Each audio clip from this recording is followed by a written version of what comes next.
یہ مشن کبھی بھی مکمل نہیں ہوگا. یہ میں آپ کو لکھ کے دیتا ہوں. آپ الٹے لڑک جائے, سیدھے لڑک جائے, چھلانگے ماریں, تتے تبے پہ بیٹھ جائے پاکستان کی اسٹیبلشمنٹ, یہ مشن مکمل نہیں ہوگا. میں بار بار کہہ رہا ہوں کہ پاکستان کی ملٹری اسٹیبلشمنٹ کے پاس عمران خان وہ آخری موقع ہے جس کے ذریعے سے آپ پاکستانیوں کو راضی کر سکتے ہیں. میں یہ نہیں کہہ رہا کہ اس کے ساتھ ڈیل کر لیں جا کے, میں یہ کہہ رہا ہوں کہ عمران خان آپ کے پاس آخری موقع ہے جو آپ کو عزت کے ساتھ آپ کی بیرکوں میں واپس بھیج سکتا ہے, کیونکہ اس کے بعد لوگ کسی اور کی یہ والی بات نہیں سنیں گے کہ ملک بھی میرا اور فوج بھی میری.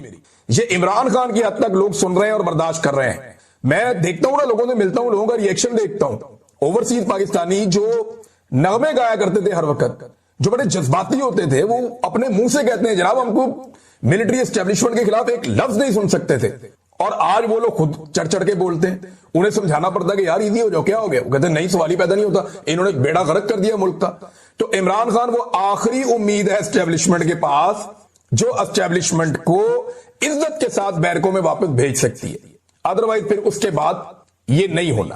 اور آپ نے جو جو حربے آج تک استعمال کیے ہیں, اس سے پہلے کبھی نہیں ہوئے نا, اتنے ہی اور کر لیں. 27 ترمیمیں آ گئی ہیں نا, 27 اور لے آئیں اگلے 2 سال کے اندر. آپ 54 ترمیمیں بھی کر لیں گے نا, مسئلہ آپ کا حل نہیں ہونا. مسئلہ آپ کا تبھی حل ہوگا جب پاکستان کی عوام مطمئن ہو جائے گی, اور وہ اب مطمئن نہیں ہونے والی جب تک کہ وہ آپ کو ایک مرتبہ پوری شکست نہیں دیتی.